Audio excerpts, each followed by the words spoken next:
Foundation દ્વારા અંધજન બાળકોના ઉત્કર્ષ માટે મ્યુઝિકલ ઇવનિંગનું આયોજન કરવામાં આવ્યું હતું, જેમાં ગીતકારોએ ગીત ગુંજન કરી ઉપસ્થિત બાળકોના મન મોહી લીધા હતા અને તેમને પ્રોત્સાહિત કર્યા હતા। સુરતના સંજીવ કુમાર ઓડિટોરિયમ ખાતે તારીખ 8 જૂન 2024ના રોજ એક મ્યુઝિકલ ઇવેન્ટનું આયોજન કરવામાં આવ્યું હતું। અંધજન બાળકોને પ્રોત્સાહિત કરવા માટે આ આયોજન કરવામાં આવ્યું હતું।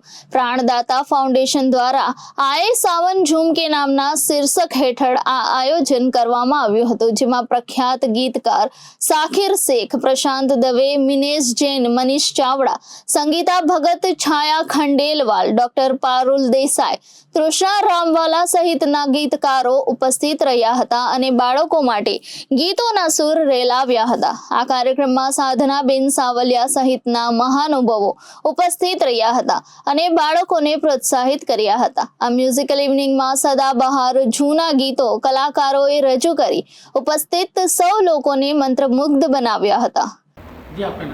प्रशांत दवे नाम है मेरा। आज किस तरह का ये कार्यक्रम है? ये जो इवेंट है ये अश्विन भाई हमारे फ्रेंड है और एक प्राणदाता के समीर भाई, उन्होंने मिलकर के इवेंट ऑर्गेनाइज़ किया था, जिसमें अंधे बच्चे जो हैं उनका कुछ वेलफेयर हो ऐसा सोच करके उन्होंने इवेंट ऑर्गेनाइज़ किया कि भाई हम सिंगिंग इवेंट रखेंगे और अगर वॉलंटरीली कोई चैरिटी आती है तो हम उन बच्चों को ऑन द स्टेज मतलब ऑन द स्पॉट ही दे देंगे और इससे उनका भला भी हो जाएगा।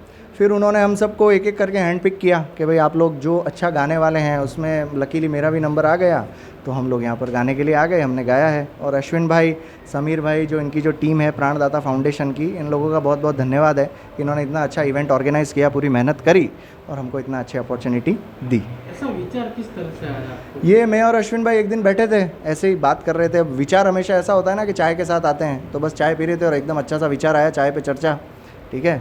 तो बस हमारा विचार ऐसा आया और हमने कहा चलो शुरू करते हैं। अब आदमी बस पहला कदम बढ़ाता है, वो मुश्किल होता है, बाकी सब तो आसान हो जाता है। धीरे धीरे हम चलते गए, कारवां बनता गया।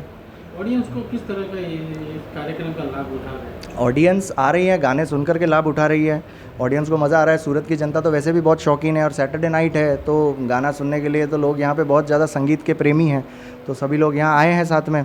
और दूसरा, इस इवेंट के थ्रू उनको ये भी लग रहा है कि वो भी भागीदारी दे रहे हैं किसी अच्छे इवेंट के अंदर। ठीक है, चलिए, थैंक यू सो मच। जी आपનું નામ? કિરણ કાંતિલાલ ચોકસી। जी આજે શું કાર્યક્રમ કરવામાં આવ્યો? આજે મ્યુઝિકલ પ્રોગ્રામ હતો। પ્રાણદાતા સુસાઇડ પ્રિવેન્શન ફાઉન્ડેશન આપણે ચલાવીએ છીએ અને હું પોતે ફાઉન્ડર છું અને જેના દ્વારા આપણે અત્યાર સુધી 400 કરતાં વધુ લોકોને આત્મહત્યા કરતાં બચાવ્યા છે અને માત્ર ને માત્ર કાઉન્સેલિંગ દ્વારા 400થી વધુ લોકોને બચાવ્યા છે। આ પ્રોગ્રામ કરવાનો ઉદ્દેશ્ય શું છે? આ પ્રોગ્રામ કરવાનો ઉદ્દેશ્ય એવો છે કે આ પ્રોગ્રામ દ્વારા જે કંઈ ટિકિટમાંથી જે કંઈ ફાળો આવે એ અંધ બાળકોને ડોનેટ કરવામાં આવે। જે કોઈ બાળકો છે અંધ બાળકો, આ પ્રોગ્રામ દ્વારા જેટલી પણ ઇન્કમ થશે એ બધી પૂરેપૂરી અંધ બાળકોને ડોનેટ કરવામાં આવશે। કયા બાળકોને ડોનેટ કરવામાં આવશે? અંધ બાળકોને, કે જે લોકો આંખથી જોઈ નથી શકતા કે આગળ કોઈ કામ નથી કરી શકતા એવા બાળકોને। Reporter Hitesh Prajapati, Janadesh news, Surat.